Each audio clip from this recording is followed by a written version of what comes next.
ನಮಸ್ಕಾರ ವೀಕ್ಷಕರೇ, ಧರ್ಮ ದರ್ಶನ ವಿಶೇಷ ಕಾರ್ಯಕ್ರಮಕ್ಕೆ ಆತ್ಮೀಯ ಸ್ವಾಗತ. ನಾನು ಶ್ರುತಿ. ರಿಪಬ್ಲಿಕ್ ಕನ್ನಡದಲ್ಲಿ ಧರ್ಮ ದರ್ಶನದ ಕಾರ್ಯಕ್ರಮದಲ್ಲಿ ಧರ್ಮ ಅಂದ್ರೆ ಏನು, ಯಾವುದು ಅಧರ್ಮ, ನಮ್ಮ ಜೀವನದಲ್ಲಿ ಧರ್ಮ ಎಷ್ಟು ಪ್ರಾಮುಖ್ಯತೆ ಪಡೆದುಕೊಳ್ಳುತ್ತೆ, ಶಿಕ್ಷಣ ವ್ಯವಸ್ಥೆಗೂ ಧರ್ಮ ಎಂಟ್ರಿ ಕೊಟ್ಟಿದ್ದು, ರಾಜಕೀಯ ವ್ಯಕ್ತಿಗಳು ಧರ್ಮ ಗುರುಗಳಾಗೋದು, ಸನಾತನ ಧರ್ಮಕ್ಕೂ ಹಿಂದೂ ಧರ್ಮಕ್ಕೂ ಇರುವ ವ್ಯತ್ಯಾಸಗಳೇನು, ಹೀಗೆ ಅನೇಕ ಪ್ರಶ್ನೆಗಳು ನಮ್ಮನ್ನ ಕಾಡ್ತಾನೆ ಇರುತ್ತೆ. ಈ ಎಲ್ಲದರ ಬಗ್ಗೆ ಒಂದಷ್ಟು ಉತ್ತರ ಪಡೆಯುವಂತಹ ಪ್ರಯತ್ನ ಈ ಧರ್ಮ ದರ್ಶನ ಕಾರ್ಯಕ್ರಮದಲ್ಲೇ ಆಗುತ್ತೆ. ಇವತ್ತು ನಮ್ಮ ಜೊತೆಗೂ ಕೂಡ ಅತಿಥಿಗಳಿದ್ದಾರೆ, ಅವ್ರನ್ನ ಕಾರ್ಯಕ್ರಮಕ್ಕೆ ಬರ್ಮಾಡ್ಕೊಳ್ಳೋಣ. ನಮ್ಮ ಜೊತೆಗೆ ಭಂಡಾರಕೆರೆ ಮಠ ಶ್ರೀ ಶ್ರೀ ವಿದೇಶ ತೀರ್ಥ ಶ್ರೀಪಾದರು ಇದ್ದಾರೆ, ಅವ್ರನ್ನ ವೆಲ್ಕಮ್ ಮಾಡ್ಕೊಳ್ಳೋಣ. ಗುರುಗಳೇ ನಮಸ್ತೆ, ಕಾರ್ಯಕ್ರಮಕ್ಕೆ ಆತ್ಮೀಯ ಸ್ವಾಗತ. ಗುರುಗಳೇ, ಧರ್ಮ ಅನ್ನೋದು ಎಲ್ಲಿಂದ ಪ್ರಾರಂಭ ಆಗುತ್ತೆ ಒಬ್ಬ ವ್ಯಕ್ತಿಯ ಜೀವನದಲ್ಲಿ? ಕಾರಣ ಇತ್ತೀಚಿನ ದಿನಗಳಲ್ಲಿ ಈ ರಾಜಕೀಯ ವ್ಯಕ್ತಿಗಳು ಧರ್ಮ ಪ್ರಚಾರಕರಾಗ್ತಿದ್ದಾರೆ, ಅದು ಅನಿವಾರ್ಯ ಅಂತ ಅನ್ಸುತ್ತಾ ಈಗಿನ ಜೀವನ ಶೈಲಿಗೆ?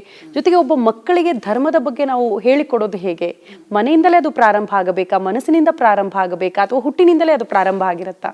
ಧರ್ಮ ನೀವು ಯಾವಾಗ ಆರಂಭ ಆಯಿತು, ಯಾವಾಗ ಶುರು ಮಾಡಬೇಕು ಅಂತ ಅಲ್ಲವೇ ಅಲ್ಲ, ಅದು ಯಾವಾಗಲೂ ಇರ್ತಕ್ಕಂಥದ್ದು. ಧರ್ಮವನ್ನು ಬಿಟ್ಟು ನಮ್ಮ ಜೀವನವೇ ಇರಬಾರ್ದು ಅಲ್ವಾ? ಯಾಕೆಂದರೆ ಈಗ ಏನು ಒಂದು ವಿಚಾರ ಮಾಡ್ತೇವೆ, ಯಜ್ಞ ಅಂತಿದೆ, ಅದೊಂದು ಧರ್ಮ. ಕೃಷ್ಣ ಏನು ಹೇಳಿದ ನೋಡಿ, ನಮ್ಮ ಧರ್ಮ ಅದು ಏನಂದರೆ ನಮ್ಮ ಜೀವನವೇ ಒಂದು ಯಜ್ಞ, ಧರ್ಮಮಯವಾಗಿರಬೇಕು. ನಾವು ಕನಸಿನಲ್ಲಿ ಎಣಿಸಬಾರ್ದು ನಮ್ಮ ಧರ್ಮ ಜೀವನ ಬೇರೆ ಅಂತ ಎಣಿಸ್ಲೇಬಾರ್ದು. ಕೃಷ್ಣ ಏನು ಹೇಳ್ತಾನೆ ಗೊತ್ತುಂಟ ನಿಮಗೆ? ಏನು ಹೇಳ್ತಾನೆ? ಊಟ ಮಾಡೋದು ಒಂದು ಧರ್ಮ ಅಂತ ಹೇಳ್ತಾನೆ. ಶಬ್ದಾದಿನ್ ವಿಷಯಾನ್ಯನ್ನೇ ಇಂದ್ರಿಯಾಗ್ನಿಷು ಜುಹ್ವತಿ. ನೋಡಿ, ಶಬ್ದವನ್ನು ಕೇಳ್ತೇವಲ್ವಾ, ಶಬ್ದ ಕೇಳ್ತೇವೆ, ಇದೊಂದು ಯಜ್ಞ. ಶಬ್ದವನ್ನು ನಾವು ಕೇಳ್ತೇವಲ್ಲ, ಇದೊಂದು ಯಜ್ಞ. ಹಾಗಾದರೆ ಊಟ ಮಾಡೋದು ಒಂದು ಯಜ್ಞ ಅಂತ ಹೇಳ್ತಾನೆ. ಹಾಗಾದ್ರೆ ನಾವು ಎಷ್ಟು ಧರ್ಮವನ್ನು ಬಿಟ್ಟಿರ್ಲಿಕ್ಕೆ ಆಗೋದೇ ಇಲ್ಲ. ನಾವು ಊಟ ಮಾಡಿದರೂ ಯಜ್ಞ, ಇನ್ನೊಬ್ಬರಿಗೆ ಉಪಕಾರ ಮಾಡಿದರೂ ಯಜ್ಞ. ನಾವು ಕನಸಿನಲ್ಲಿಯೂ ಧರ್ಮ ಬೇರೆ ಯಾವಾಗ ಅಂತ ಕೇಳಲೇಬಾರ್ದು. ಧರ್ಮ ಅಂದರೆ ಅದರ ಅಭಿಪ್ರಾಯ ನಮಗೀಗ ಬುದ್ಧಿ ನಮ್ಗೆ 13 ವರ್ಷದ ನಂತರ ಬೆಳವಣಿಗೆ ಆಗತ್ತೆ, ಬುದ್ಧಿ ವಿಕಾಸ ಆಗತ್ತಂತೆ. ನೀವು ಕೇಳಿದ್ರಿ ಎಲ್ಲಿಂದ ಹುಟ್ಟುತ್ತೆ ಅಂತ. ಅಂದರೆ ಮಕ್ಕಳಿಗೆ ಅವರಿಗೆ ಸ್ವಲ್ಪ ಬುದ್ಧಿ ಅಷ್ಟು ಬಲಿತಿರುವುದಿಲ್ಲ. ನಮ್ಮ ಸನಾತನ ಸಂಪ್ರದಾಯದವರು ಉಪನಯನ ಸಂಸ್ಕಾರವನ್ನು ಗರ್ಭಾಷ್ಟಮದಲ್ಲಿ ಮಾಡಬೇಕು ಅಂತ ಹೇಳ್ತಾರೆ. ಆಗ ಅವನಿಗೆ ಅಷ್ಟು ಬುದ್ಧಿ ಬಲಿತಿರುವುದಿಲ್ಲ.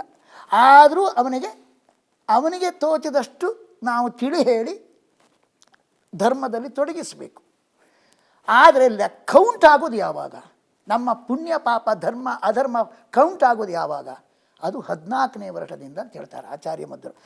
ಆ 14 ವರ್ಷಾತ್, 14ನೇ ವರ್ಷದಿಂದ ಅಲ್ಲಿ ಕೌಂಟ್ ಆಗತ್ತೆ. ಇದು ಧರ್ಮ ಅಧರ್ಮ ಅವನಿಗೆ ಅಲ್ಲಿ ಶುರು ಆಗತ್ತೆ.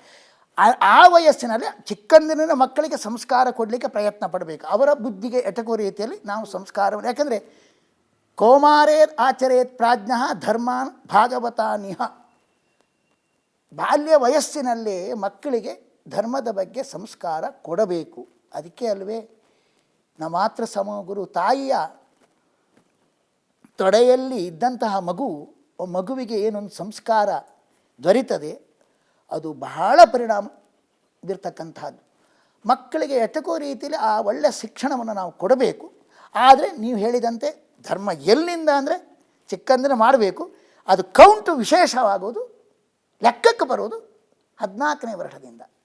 14ನೇ ವರ್ಷದಿಂದ ಆ ಧರ್ಮಾಧರ್ಮ ಅವನಿಗೆ ಅದರ ಜವಾಬ್ದಾರಿ ಇರುತ್ತೆ ಅಂತ ಹೇಳ್ತಾರೆ. ಹಾಗಾಗಿ ನಾವು ಚಿಕ್ಕ ವಯಸ್ಸಿನಲ್ಲೇ ಮಕ್ಕಳಿಗೆ ಸಾಧ್ಯವಾದಷ್ಟು ಧರ್ಮವನ್ನು, ಶಿಕ್ಷಣವನ್ನು, ಸಂಸ್ಕಾರವನ್ನು ಕೊಟ್ಟು ಅವರು ಅದನ್ನು ಮಾಡಬೇಕು. ಈಗ ಯುವ ಧರ್ಮಶೀಲ ಸ್ಯಾತ್ ಅಂತ ಹೇಳ್ತದೆ. ಏನು ರೀ, ಬಾಲ್ಯ ಹೇಳ್ತಾರೆ, ಬಾಲಸ್ತಾವತ್ ಕ್ರೀಡಾಸಕ್ತ, ಮತ್ತು ತಾರುಣ್ಯದಲ್ಲಿ ಸುಖಾಸಕ್ತ, ಮತ್ತು ವರ್ಧಾಪ್ಯದಲ್ಲಿ ಚಿಂತಾಸಕ್ತ, ಪಾರೇ ಬ್ರಹ್ಮಣಿ ಕೋಪಿನಸಕ್ತ ಅಂತ. ಹಾಗಲ್ಲ ಹೇಳ್ತಾರೆ, ಬಾಲ್ಯ ವಯಸ್ಸಿನಲ್ಲೇ ಮಾಡಬೇಕು. ಅದರಲ್ಲಿ ವಿಶೇಷವಾಗಿ ಧರ್ಮಾಧರ್ಮಗಳು ಲೆಕ್ಕಕ್ಕೆ ಬರುವುದು ವಿಶೇಷವಾಗಿ 14ನೇ ವರ್ಷದಿಂದ ಅಂತ ಹೇಳ್ತಾರೆ. ಹಾಗಾಗಿ ನಾವು ಪ್ರತಿಯೊಂದು ಇದು ಕೂಡ ಭಗವಂತನ ಆರಾಧನೆ. ಯಾಕೆಂದರೆ ಹೇಳ್ತಾರೆ, ಭಗವದ್ ಭಕ್ತಿಪೂರ್ವಕವಾಗಿ ಸಮಾಜಕ್ಕೆ ಒಳಿತಾಗಲಿ ಎಂಬ ದೃಷ್ಟಿಯಿಂದ ಏನು ಮಾಡಿದರೂ ಕೂಡ ಅದು ಧರ್ಮ. ಹಾಗಾಗಿ ಆ ಧರ್ಮವನ್ನು ಬಿಟ್ಟಿರುವುದೇ ಇಲ್ಲ. ಯಾಕೆ ಜೀವನವೇ ಒಂದು ಯಜ್ಞ ಅಂತ ಹೇಳಿದ ಮೇಲೆ ಧರ್ಮವನ್ನು ಬಿಟ್ಟು, ಯಾಕೆಂದರೆ ಜೀವನವೇ ಯಜ್ಞ ಅಂತೆ. ಅದರಲ್ಲಿ ಹೇಳ್ತಾರೆ ಸತ್ಯ ಆಗಿತ್ಯ ಇದೆಲ್ಲ ಪುಷ್ಪ, ಇದನ್ನು ದೇವರನ್ನು ಆರಾಧನೆ ಮಾಡಲಿಕ್ಕೆ. ಮತ್ತು ಯಾವುದು ಮರಣ, ಇದು ಯಜ್ಞ. ಆದರೆ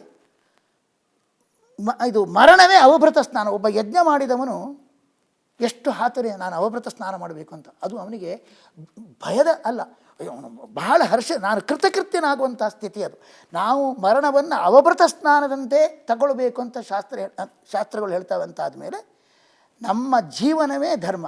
ಯಾವಾಗ ಶುರು ಮಾಡಬೇಕು ಅಂತಲ್ಲ, ನಮ್ಮ ದೃಷ್ಟಿ ಆಗಿರಬೇಕು. ಪ್ರತಿಯೊಂದು ಕರ್ತವ್ಯವೂ ಕರ್ಮವೂ ಕೂಡ ಯತ್ಕರೋಷಿ ಯದಸ್ನಾಸಿ ಯಜ್ಜುಹೋಸಿ ದದಾಸಿ ಯತ್ ತಪಸ್ಸಸಿ ಕೌಂತೆಯ ತತ್ಕುರುಷ್ವ ಮದರ್ಪಣಂ ಅಂತ ಹೇಳಿದ ಹಾಗೆ ಸರ್ವಂ ತದಾರಾಧನಮೇವ. ನಮ್ಮ ಪ್ರತಿಯೊಂದು ಚಟುವಟಿಕೆಯೂ ಕೂಡ ದೇವರ ಪೂಜೆ ರೂಪದಲ್ಲಿ ಮಾಡಬೇಕಾದಿಂದಾಗಿ ಇಡೀ ಜೀವನವೇ ಪ್ರತಿಯೊಂದು ವ್ಯವಹಾರವು ಧರ್ಮಮಯವಾಗಿರಬೇಕು ಅಂತ ನಮ್ಮ ಅಭಿಪ್ರಾಯ. ಅದು ನೀವು ಹೇಳಿದೆ ಈಗ ಬೇರೆ ಬೇರೆ ಯಜ್ಞಗಳು, ಪೂಜೆ ಪುನಸ್ಕಾರ, ಅದು ಧರ್ಮವೇ. ಆದರೆ ನಾವು ಅಷ್ಟೇ ರೂಪದಲ್ಲಿ ತಗೊಳ್ಬಾರ್ದು. ಇನ್ನೊಬ್ಬರಿಗೆ ಉಪಕಾರ ಮಾಡೋದು, ಇನ್ನೊಬ್ಬರಿಗೆ ಸಲಹೆ ಕೊಡೋದು, ಅದು ಧರ್ಮವೇ ಅಲ್ವಾ? ಯತ್ಕರೋಚಿ ಯದಸ್ನಾತಿ, ಅದೆಲ್ಲ ನನ್ನ ಆರಾಧನೆ ಅಂತ ದೇವರು ಹೇಳಿದ ಮೇಲೆ ಅದು ಧರ್ಮವೇ ಅಲ್ವಾ? ವ್ಯಾಪಕ ವಿಶಾಲ ರೂಪದಲ್ಲಿ ತಗೊಳ್ಬೇಕು. ಗುರುಗಳೇ, ನಾವು ಹೇಳ್ತಾ ಇದ್ರಿ ನೀವು ಒಬ್ಬ ವ್ಯಕ್ತಿ ಜೀವನದಲ್ಲಿ ಎಲ್ಲಿಂದ ಪ್ರಾರಂಭ ಆಗುತ್ತೆ, ಧರ್ಮ ಯಾವ ರೀತಿ ಪ್ರಾಮುಖ್ಯತೆ ಪಡೆದುಕೊಳ್ಳುತ್ತೆ ಅಂತ. ಬಟ್ ದೇಶದ ವಿಚಾರ ಬಂದಾಗ ಧರ್ಮ ಎಷ್ಟು ಪ್ರಾಮುಖ್ಯತೆ ವಹಿಸುತ್ತೆ? ಒಂದು ದೇಶದ ಪ್ರಗತಿಗೂ ಕೂಡ ಧರ್ಮ ಬಹಳ ಪ್ರಾಮುಖ್ಯತೆ ವಹಿಸುತ್ತೆ ಅಂತ ಅನ್ಸುತ್ತಾ? ಖಂಡಿತ, ಅದರ ಸಂಶಯ ಇಲ್ಲ. ಯಾಕೆ ಧರ್ಮ ರಕ್ಷತೆ ರಕ್ಷಿತ. ಯಾವ ರಾಷ್ಟ್ರ ಧರ್ಮವನ್ನು ರಕ್ಷಣೆ ಮಾಡುತ್ತೋ ರಕ್ಷಣೆ ಮಾಡುತ್ತೆ. ಹಾಗಾಗಿ ರಾಷ್ಟ್ರ ನಾಯಕರು ಅಂತ ಯಾರಿದ್ದಾರೆ ಅವರು ಧರ್ಮಕ್ಕೆ ಖಂಡಿತ ಒತ್ತು ಕೊಡಬೇಕು. ಹೆಂಗಿದೆ, ನಮ್ಮ ಎಲ್ಲರೂ ಹೇಳ್ತಾರೆ, ನಾನು ಅದನ್ನು ಒಪ್ಪಲಿಕ್ಕೆ ಸಾಧ್ಯ ಇಲ್ಲ. ಧರ್ಮಾಧಾರಿತವಾದಂಥ ರಾಜ ಇದು ಇರಬೇಕು, ಏನೋ ಆಡಳಿತ, ಧರ್ಮಾಧಾರಿತವಾದ ಶಾಸನ ಬೇಕು, ಅದು ಮುಖ್ಯ. ಯಾಕೆಂದರೆ ಧರ್ಮೇಣೇವ ರಕ್ಷಂತಿ ಸ್ಮ ಪ್ರಜಾ. ಧರ್ಮ ಆಧಾರ ಇಲ್ಲದೇನೆ ಆಗ ಕಂಟ್ರೋಲ್ ಇಲ್ಲಂದರೆ ಯದ್ವಾ ತದ್ವಾ ಶಾಸನ ಆದರೆ ಆ ಶಾಸನದಿಂದ ಜಗತ್ತಿಗೆ ಹಿಂಸೆ. ಒಂದು ರೀತಿ ನೀತಿ ಆಧಾರಿತವಾದ ಶಾಸನ ಆಡಳಿತ ಇಲ್ಲಂದರೆ ಪ್ರಜೆಗಳಿಗೆ ಹಿಂಸೆ ಅಲ್ವ? ಅದು ಹೇಗೆ ಸಾಧ್ಯ? ಯಾಕೆ? ಆದ್ದರಿಂದಾಗಿ ಧಾರಣಾ ಧರ್ಮ, ಹಾಗಾಗಿ ಅದು ಉದ್ಧಾರ ಮಾಡ್ತಕ್ಕಂಥ. ಹಾಗಾಗಿ ಧರ್ಮಾಧಾರಿತ ಶಾಸನ ರಾಷ್ಟ್ರದ ಪ್ರಕೃತಿ ವಿಕಾಸಕ್ಕೆ ಕಾರಣವಾಗತ್ತೆ. ಇಲ್ಲಂದರೆ ಇಲ್ಲವೇ ಇಲ್ಲ. ಎಷ್ಟು ಜನರು ಹೇಳಿದ್ದಾರೆ ಧರ್ಮವನ್ನು ನೋಡಿ. ನೀವು ಹೇಳ್ತಿದ್ದೀರಿ, ಒಬ್ಬ ರಾಜ ಇರ್ತಾನೆ, ಅವರು ಈ ಪ್ರಜೆಗಳು ಧರ್ಮ ಮಾರ್ಗದಲ್ಲಿ ಸಾಗಿದರೆ 6ನೇ ಒಂದು ಅಂಶ ಆ ರಾಜನಿಗೆ ಬಂದುಬಿಡುತ್ತೆ. ಇದು ನಮ್ಮ ರಾಷ್ಟ್ರ ನಾಯಕರಿಗೆ ಗೊತ್ತಾಗಬೇಕು. ಪ್ರಜೆಗಳಿಂದ ಧರ್ಮ ಮಾರ್ಗದಲ್ಲಿ ಅವನು ತೊಡಗಿಸಿದರೆ 6ನೇ ಒಂದು ಅಂಶ ಅವನಿಗೆ ಬಂದುಬಿಡತ್ತೆ. 6ನೇ ಒಂದು ಅಂಶ ಬರುತ್ತೆ. ಹೇಳ್ತಾರಲ್ಲ, ಆ ರಾಜ ನೆಟ್ಟಿಗಿರಬೇಕು, ಪ್ರಜೆಗಳು ಆ ಪ್ರಜೆಯಿಂದ ಮಾಡಿದ ಅವನಿಗೆ ಉಪಾಯ ಉಂಟು. ಈ ರಾಜ ನೆಟ್ಟಿಗೆ ಇರುವುದಿಲ್ಲ, ರಾಜನ ಯಾರು ಹತೋಟಿ ತರಬೇಕು? ರಾಜ ಕರೆಕ್ಟ್ ಆಗಿದ್ದರೆ ರಾಮರಾಜ್ಯ ಆಗ್ತಿತ್ತು ಅಂತ. ರಾಜ ಕರೆಕ್ಟ್ ಆಗಿರಬೇಕಾದ್ರೆ ಪುರೋಹಿತರು ಬೇಕು. ಪುರೋಹಿತರು ಮಾರ್ಗದರ್ಶನ ಕೊಡಬೇಕಂದ್ರೆ ಹೇಳ್ತಾರೆ, ರಾಷ್ಟ್ರಕೃತ ಪಾಪ ರಾಜನಿಗೆ, ರಾಜ ಮಾಡಿದ ಪಾಪ ಪುರೋಹಿತರಿಗೆ ಅಂತ. ಅಂದರೆ ಮಾರ್ಗದರ್ಶನ ಮಾತನ್ನು ಕೇಳೋದಿಲ್ಲ. ನಾವು ಏನು ಮಾಡಬೇಕು? ಹೀಗಿದೆ, ಅಂದರೆ ಜವಾಬ್ದಾರಿ ಇದೆ ಅಂತ. ಹಾಗಾಗಿ ಪುರೋಹಿತ ಯಾಕೆ ಬೇಕು? ಆಡಳಿತಕ್ಕೆ ಪುರೋಹಿತ ಬೇಕೇ ಬೇಕು ಅಂತ ಹೇಳಿದ. ಅವನ ಮಾರ್ಗದರ್ಶನ ಪಡೆದೇ ಮಾಡಬೇಕು ಅಂತಿದೆ. ಈಗ ನಿಮ್ಮದು ನಮ್ಮ ಸಂವಿಧಾನ ಬೇರೆ ಇದೆ, ನಮ್ಮ ಕಾನೂನು ಬೇರೆ ಇದೆ. ಈ ಮಾತು ಈಗ ಅಪ್ರಸ್ತುತವಾಗುತ್ತೆ. ಆದರೆ ನಾವು ಹೇಳಬೇಕು, ನೀವು ಕೇಳಿದ್ದಕ್ಕೆ ಹೇಳಬೇಕಷ್ಟೇ. ಧರ್ಮಾಧಾರಿತವಾಗಿರ್ತಕ್ಕಂತಹ ಶಾಸನ ಇಲ್ಲಂದರೆ ಪ್ರಜೆಗಳಿಗೆ ಖಂಡಿತವಾಗಿ ಪ್ರಗತಿ ಆಗಲಿಕ್ಕೆ ಸಾಧ್ಯ ಇಲ್ಲ. ಧರ್ಮ ಬಾಹಿರ ಶಾಸನ ಕನಸಿನಲ್ಲೂ ನಾವು ಅದನ್ನು ಎಣಿಸಬಾರ್ದು. ಅಂದರೆ ಮತ್ತೊಂದು ಹೇಳ್ಬೋದು, ಒಬ್ಬೊಬ್ಬರಿಗೆ ಒಂದೊಂದು ಧರ್ಮ ಆಗಿದ್ದು, ಆದರೆ ಸತ್ಯ, ಅಹಿಂಸೆ, ಪ್ರಾಮಾಣಿಕತೆ, ಸೇವಾ ಮನೋಭಾವ ಎಲ್ಲರಿಗೂ ಹಿತವಾಗಿಂಥ ಧರ್ಮ, ಅದನ್ನು ಅನುಸರಣ ಮಾಡಲಿಕ್ಕೆ ಏನು ತೊಂದರೆ? ಅವರವರದ್ದು ಇದಾಗಿದೆ. ಆದರೆ ಸತ್ಯ ಎಲ್ಲರಿಗೂ ಬೇಕು, ಅಹಿಂಸೆ ಎಲ್ಲರಿಗೂ ಬೇಕು, ಪರೋಪಕಾರ ಎಲ್ಲರಿಗೂ ಬೇಕು. ಅದನ್ನೆಲ್ಲ ಕ್ರೋಢೀಕರಿಸಿ ತದಾಧಾರಿತವಾಗಿ ಮಾಡ್ಬೋದಲ್ಲ. ಅದಕ್ಕೇನು ತೊಂದರೆ ಬಂದಿದೆ? ಒಂದು ಉತ್ತಮವಾದ ಮಾತು ಹೇಳಿದ್ರಿ ನೀವು. ರಾಜ ಕರೆಕ್ಟ್ ಆಗಿದ್ರೆ ಪ್ರಜೆಗಳು ಸರಿಯಾದ ದಾರಿಯಲ್ಲಿ ಹೋಗ್ತಾರೆ ಅಂತ. ಸೊ ರಾಮ ಮಂದಿರ ಆಯ್ತಂತ ನಾವೆಲ್ಲ ಖುಷಿಯಾಗಿದ್ವಿ. ರಾಮರಾಜ್ಯ ಆಗಬೇಕು ಅಂದ್ರೆ ರಾಜರು ಸರಿಯಾಗಿರಬೇಕು, ಹಾಗಾಗಿ ರಾಮರಾಜ್ಯ ಆಗುತ್ತೆ ಅನ್ನೋದು. ಈ ಧರ್ಮದ ವಿಚಾರಕ್ಕೆ ಮಾತಾಡುವಾಗ ಗುರುಗಳೇ, ಈ ರಾಜಕೀಯ ವ್ಯಕ್ತಿಗಳು ಧರ್ಮವನ್ನ ಬೇರೆ ಬೇರೆ ಕ್ಷೇತ್ರಗಳಿಗೆ, ಫಾರ್ ಎಕ್ಸಾಂಪಲ್ ಈಗ ಶಿಕ್ಷಣ ವ್ಯವಸ್ಥೆಗೂ ಕೂಡ ಧರ್ಮ ಎಂಟ್ರಿ ಕೊಡ್ತು. ಇದು ಸರಿ ಅಂತ ಅನ್ಸುತ್ತಾ ತಮ್ಮ ಪ್ರಕಾರ? ಶಿಕ್ಷಣದಲ್ಲಿ ಧರ್ಮವೂ ಸೇರಬೇಕಲ್ವಾ? ಶಿಕ್ಷಣದಲ್ಲಿ ಧರ್ಮ ಸೇರಲಿಲ್ಲ ಅಂದರೆ ನೀವು ಅವರು ಅದನ್ನು ಅನುಷ್ಠಾನ ಮಾಡೋದು ಹೇಗೆ? ಖಂಡಿತ ಬೇಕು. ಯಾಕೆಂದರೆ ನಮಗೆ ಮಕ್ಕಳಿಗೆ ಶಿಕ್ಷಣದಲ್ಲಿ ಧರ್ಮವೇ ಸೇರಲಿಲ್ಲ ಅಂದರೆ ದೇವರು ನೋಡಿ, ನಮ್ಮ ಮುಖ್ಯವಾಗಿ ಮಕ್ಕಳಿಗೆ ಬೇಕೇ ಬೇಕು.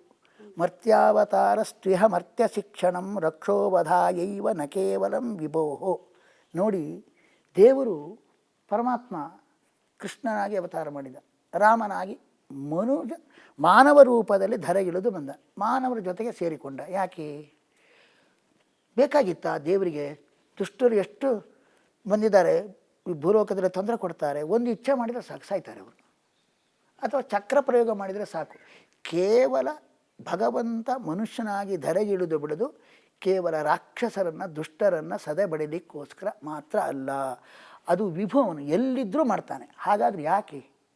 ಮಾನವೀಯ ಜೀವನದ ಮೌಲ್ಯ ಏನು ಅಂತ ಮಾನವನಿಗೆ ಶಿಕ್ಷಣ ಕೊಡಲಿಕ್ಕೋಸ್ಕರವೇ ಭಗವಂತ ಮನುಷ್ಯರಿಗೆ ಬರೆದುಕೊಂಡ. ಅವಚನೇನೈವ ಪ್ರೋವಾಚ. ನೋಡಿ, ಕೃಷ್ಣ ಆಚಾರ ಮಾಡಿದ್ದಾನೆ, ಭಗವದ್ಗೀತೆಯಲ್ಲಿ ಹೇಳಿದ, ರಾಮ ಹೆಚ್ಚು ಮಾತೇ ಆಡಿಲ್ಲ. ಅವಚನೇನೈವ ಪ್ರೋವಾಚ ಅಲ್ವಾ, ಮಾತಾಡದೇನೆ ಕೇವಲ ನುಡಿಯಿಂದ ಅಲ್ಲ ನಡೆಯಿಂದ ತೋರಿಸಿದ. ಕೃಷ್ಣ ನಡೆಯನ್ನು ತೋರಿಸಿದ, ನುಡಿಯೆಂದು ತೋರಿಸಿದ, ಆದರೆ ನಡೆದು ತೋರಿಸಿದ. ಕೆಲವರು ನುಡಿತಾರೆ, ನಡೆಯುವುದಿಲ್ಲ. ಕೃಷ್ಣ ನಡೆದು ತೋರಿಸಿದಾಗ ಏನು ದೊಡ್ಡ ವಿಚಾರ ನಿಮಗೆ ಹೇಳೋದು ಅಂದರೆ, ನಾನು ಹೇಳಿದ್ದು ಮಾನವೀಯ ಭಗವಂತನೇ ಧರೆಗಿಡಿದು ಮಾನವೀಯ ಮೌಲ್ಯದ ಬಗ್ಗೆ ಶಿಕ್ಷಣ ಕೊಡಲಿಕ್ಕೋಸ್ಕರ ಬಂದಿದ್ದಾನೆ. ನಮ್ಮ ವಿಶ್ವವಿದ್ಯಾಲಯದಲ್ಲಿ ಸ್ಕೂಲಿನಲ್ಲಿ ಮಾನವೀಯ ಮೌಲ್ಯದ ಬಗ್ಗೆ ಬದುಕಿರೋ ಮನುಷ್ಯರಾಗಿ ಬದುಕುದೇ ಹೇಗೆ ರೀ? ಬದುಕಲಿಕ್ಕೆ ಸಾಧ್ಯ ಇಲ್ಲ, ಮನುಷ್ಯರಾಗೋದಿಲ್ಲ. ಅವರು ಹೇಗಾಗ್ತಾರೆ? ಮಾನವೀಯ ಮೌಲ್ಯ ಏನಂತ ಗೊತ್ತಿಲ್ಲ, ನನ್ನ ಜೀವನದಲ್ಲಿ ಅಳವಡಿಸ್ಕೊಂಡ್ರೆ.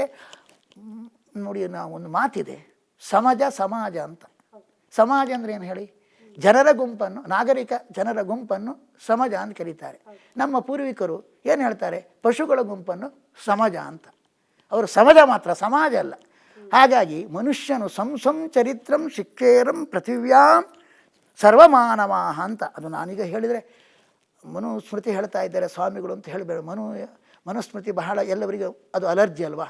ಅದು ನಾನು ಹೇಳೋದು ಅನಿವಾರ್ಯ. ಮನು ಅವನು ಯಾರಿಗೂ ಕೂಡ ಮಾನವೀಯ ಮೌಲ್ಯ ಏನು ಅಂತ ತೋರ್ಸ್ಲಿಕ್ಕೋಸ್ಕರ ಧರ್ಮವನ್ನು ಹೇಳಿದ್ದು. ಅವನ ಮಾತುಗಳನ್ನೆಲ್ಲ ತಪ್ಪಾಗಿ ಅರ್ಥ ಮಾಡಿಕೊಂಡು ಮನುವಾದಿಗಳು ಅಂತಿಗೆ ಯಾರು ಮುಗಿಬೀಳ್ತಾರೆ.